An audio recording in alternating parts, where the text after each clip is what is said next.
오늘 우리에게 주시는 하나님 말씀은 마가복음 8장 27절에서 9장 1절입니다. 예수와 제자들이 빌립보 가이사랴 여러 마을로 나가실새 길에서 제자들에게 물어 이르시되 사람들이 나를 누구라고 하느냐? 제자들이 여짜와 이르되 세례 요한이라 하고 더러는 엘리야 더러는 선지자 중에 하나라 하나이다. 또 물으시되 너희는 나를 누구라 하느냐? 베드로가 대답하여 이르되 주는 그리스도 신이이다 하매 이에 자기의 일을 아무에게도 말하지 말라 경고하시고 인자가 많은 고난을 받고 장로들과 대제사장들과 서기관들에게 버림바 되어 죽임을 당하고 사흘 만에 살아나야 할 것을 비로소 그들에게 가르치시되 드러내놓고 이 말씀을 하시니 베드로가 예수를 붙들고 항변하매 예수께서 돌이키사 제자들을 보시며 베드로를 꾸짖어 이르시되 사탄아 내 뒤로 물러가라. 내가 하나님의 일을 생각하지 아니하고 도리어 사람의 일을 생각하는도다 하시고 무리와 제자들을 불러 이르시되 누구든지 나를 따라오려거든 자기를 부인하고 자기 십자가를 지고 나를 따를 것이니라. 누구든지 자기 목숨을 구원하고자 하면 잃을 것이요 누구든지 나와 복음을 위하여 자기 목숨을 잃으면 구원하리라. 사람이 만일 온 천하를 얻고도 자기 목숨을 잃으면 무엇이 유익하리요? 사람이 무엇을 주고 자기 목숨과 바꾸겠느냐?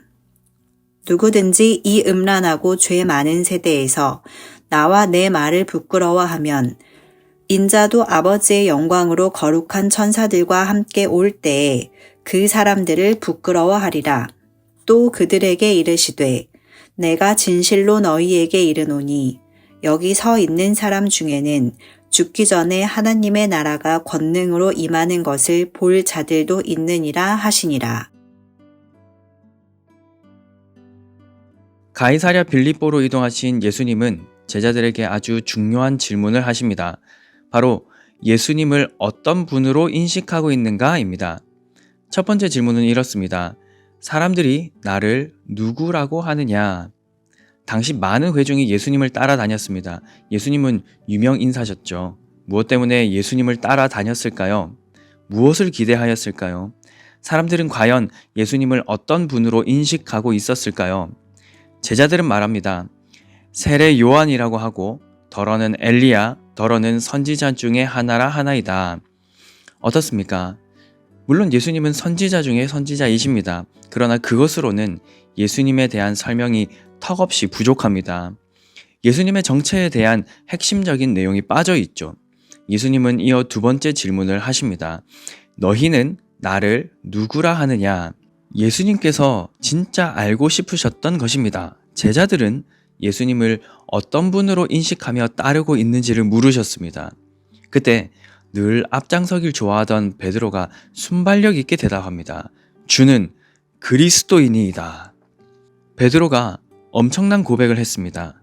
예수님을 그리스도라고 고백한 것이죠. 사실 마태복음의 고백이 조금 더 익숙하지요. 주는 그리스도시요 살아계신 하나님의 아들이시니이다. 그게 그 뜻입니다. 그리스도, 기름 부음 받은 자라는 뜻입니다. 하나님께서 세우신 자라고 인정하는 표현입니다. 당시 유대인들이 고대하며 기다렸던 메시아, 하나님의 아들, 그리스도라고 고백한 것입니다. 그리스도, 기름 부음 받은 자입니다. 기름 부음으로 세우는 직분은 세 가지밖에 없죠. 왕과 선지자, 제사장입니다. 예수님은 참으로 왕이자 선지자이자 제사장이십니다. 예수 그리스도께서는 이 땅에 온전한 왕으로 오셨습니다. 하나님의 나라, 곧 하나님의 통치를 이 땅 가운데 온전히 실현하기 위해 오셨습니다. 예수 그리스도는 온전한 제사장입니다. 이전의 제사법을 모두 다 폐하하셨습니다. 짐승의 피로는 죄를 용서받을 수 없죠. 참 인간이자 참 하나님이신 예수께서 완전한 대제사장으로서 자기 자신을 영원한 희생제물로 삼아 하늘 지성소로 나아가셨습니다. 그 결과 예수 그리스도를 믿는 모든 자는 구원을 얻게 되었습니다. 예수 그리스도는 온전한 선지자입니다. 하나님의 뜻을 밝히 보여주는 것이 선지자의 직무이죠. 예수님은 하나님의 계명과 뜻을 뚜렷하게 보여주셨습니다. 그리고 가장 중요한 것, 예수님 자신이 누구신지를 알려주셨습니다. 예수님이 누구신지 아는 자는 예수님을 믿게 되고 믿는 자는 구원을 얻게 되죠. 이로써 예수님은 자기 백성을 그들의 죄에서 구원하시는 분이란 사명을 완수하시는 것입니다. 베드로의 신앙 고백에는 이런 중요한 내용이 포함되어 있습니다. 그가 이 사실을 알았을까요? 마태복음을 보면 예수님께서 베드로에게 말씀하시기를 이를 내게 알게 한 이는 혈육이 아니요 하늘에 계신 내 아버지시니라 라고 하십니다. 성부께서 베드로에게 성자의 정체를 고백하게 하셨다는 뜻입니다. 그러나 이후 베드로의 반응을 보면 여전히 예수님을 통해 이루어질 구원에 대해 오해하고 있음을 볼 수 있습니다. 베드로의 이 놀라운 고백 이후 예수님께서는 드디어 입을 열어 하나님의 신비를 가르치십니다. 죄 없으신 그리스도께서 고난을 받아 십자가에서 죽임을 당하시고 3일 만에 부활하실 것이라는 사실입니다. 이젠 드러내놓고 말씀을 하신 것이죠. 이 가르침을 들은 제자들은 어떻게 반응할까요? 방금 전에 주는 그리스도이십니다 라고 고백했던 베드로가 예수님의 가르침을 듣자마자 돌변합니다. 성경은 베드로가 예수를 붙들고 항변하매 라고 기록합니다. 여기 항변하다 라는 단어의 뜻은 비난하다, 꾸짖다 입니다. 베드로가 예수님을 꾸짖었습니다. 베드로가 예수님을 비난했습니다. 어떻게 그런 말씀을 하실 수 있느냐고 말입니다. 나머지 제자들도 같은 생각이었습니다. 왜냐하면 베드로를 포함한 제자들은 예수께서 그리스도이시니 다윗과 같은 왕이 되셔서 이스라엘을 로마의 압제에서 구원하시고 강대한 나라가 되게 하실 것이란 원대한 꿈을 갖고 있었기 때문입니다. 그리고 자기들은 예수님의 좌편에 우편에 앉을 부푼 기대를 갖고 있었죠. 예수님이 왕이 되시면 그 곁에서 엄청난 권위를 부여받을 것으로 예상했었던 것입니다. 그런데 예수님이 죽으신다니요. 이건 제자들에게 전혀 없었던 각본입니다. 그래서 베드로는 예수님을 꾸짖었습니다. 그러자 예수께서 말씀하십니다. 사탄아, 내 뒤로 물러가라. 네가 하나님의 일을 생각하지 아니하고 도리어 사람의 일을 생각하는도다. 주님을 그리스도로 고백했던 베드로는 도대체 어디 갔습니까? 성부 하나님의 도우심으로 예수님을 그리스도라고 고백했던 베드로가 순식간에 사탄의 도구가 되어 예수님을 꾸짖었습니다. 아찔한 순간이지요. 예수께서는 즉시로 사탄에게 명령하셔서 물러가게 하십니다. 이것으로 사람의 일, 사람의 욕망, 이것을 버리게 하시고 하늘의 뜻, 하나님의 일을 소망하게 하십니다. 이어지는 예수님의 교훈은 아주 유명한 말씀이지요. 누구든지 예수님을 따라가려면 자기를 부인하고 자기 십자가를 지고 예수님을 따라야 한다는 것입니다. 여기서 자기 십자가는 예수님이 지신 십자가와 꼭 같은 것은 결코 아닙니다. 예수님이 지신 십자가의 무게는 어느 누구도 견딜 수 없습니다. 예수님이 지신 십자가의 무게는 감히 인간이 질 수 없는 것이지요. 오직 참 하나님이시며 참 사람이신 예수 그리스도만이 질 수 있는 것입니다. 주님이 지신 십자가는 모든 인류의 죄가 걸려있기에 죄 있는 자는 견딜 수 없습니다.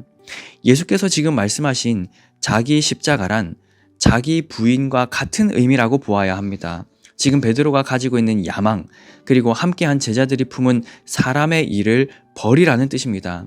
그리고 하나님의 일을 품어야 합니다. 곧 하나님의 계획과 비전을 소망해야 합니다. 그래야만 예수님을 따를 수 있다는 뜻이지요. 사랑하는 여러분, 우리는 지금 땅에서 살아가고 있습니다. 그러나 우리의 영혼은 늘 하늘을 소망하며 살아가야 합니다. 하늘을 소망하는 자는 사람의 일을 버리고 하나님의 일을 생각합니다. 하늘을 소망하는 자는 자기를 부인하고 자기 십자가를 집니다. 하늘을 소망하는 자는 세상의 헛된 것에서 자유하며 하늘을 소망하는 자는 하늘의 신령한 것을 늘 사모하고 갈망합니다. 그러므로 하늘을 소망하는 자는 이 땅에서 자기를 부인하고 자기 십자가를 질 수 있습니다. 저 하늘의 소망이 있기에 이 땅에서의 부귀와 영화와 자기 만족이나 쾌락 등을 기꺼이 버릴 수 있습니다. 사랑하는 여러분, 하늘을 소망하는 그리스도인이 되시기 바랍니다. 기꺼이 자기 십자가를 지십시오. 그 십자가에 우리 자신의 옛 자아를 못 박으십시오. 헛된 야망, 세상적인 욕망, 나의 자존심과 나의 헛된 열망을 모두 십자가에 못 박아야 합니다. 십자가에 못 박힌 나의 옛 자아는 계속해서 못을 빼달라고 우리를 유혹할 것입니다. 그러나 여러분 속지 마십시오. 사탄아 물러가라 라고 명하셨던 예수님을 기억하십시오. 우리도 옛 자아를 향하여 사탄아 물러가라 라고 명하며 유혹에 넘어가지 않아야 합니다. 우리가 그 유혹에 넘어가는 순간 언제 못에 박혔냐는 듯 생생하게 살아나 우리를 또다시 넘어뜨리고 또다시 하나님을 찾지 못하게 할 것입니다. 사랑하는 여러분, 바울의 고백처럼 십자가에 나를 못 박고 세상도 못 박아야 합니다. 십자가에 나를 못 박으면 이제 나는 죽어야 합니다. 그리고 예수로 살아야 하지요. 내 안에 나는 죽고 예수가 사는 것, 자기를 부인하고 자기 십자가를 지고 주님을 따르는 삶의 모습입니다. 물론 쉽지 않을 것입니다. 그러나 예수께서 말씀하시기를 나는 마음이 온유하고 겸손하니 나의 멍에를 메고 내게 배우라. 그리하면 너희 마음이 쉼을 얻으리니 라고 하셨습니다. 계속해서 예수님을 의지하십시오. 그러면 쉬워집니다. 계속해서 예수님을 찾으십시오. 그러면 쉼을 얻을 것입니다. 계속해서 예수님을 사랑하십시오. 그러면 자연스럽게 자기를 부인하는 삶, 자기 십자가를 지는 삶을 살아가게 될 것입니다. 하늘을 소망하는 삶을 살아가게 될 것입니다. 사랑하는 여러분, 우리 모두 이런 삶 살아갈 수 있길 소망합니다. 매 순간 사랑하는 주님과 동행하는 저와 여러분 될 수 있길 간절히 축복합니다. 주보 7면을 참고하여 사순절 둘째 주 묵상과 기도, 화요일 말씀과 기도를 한 목소리로 읽겠습니다. 내가 근심하며 탄식하리니 여호와께서 내 소리를 들으시리로다. 기도 제목입니다. 우리의 근심과 탄식을 스스로 해결하지 않고 주님 앞에 아뢰게 하소서. 고난과 어려움 속에 있는 이들이 주님을 더욱 가까이 하는 은혜를 힘입게 하소서. 세상에서 방황하는 영혼들이 참된 안식과 복의 근원이신 주님께 돌아오게 하소서. 기도하겠습니다.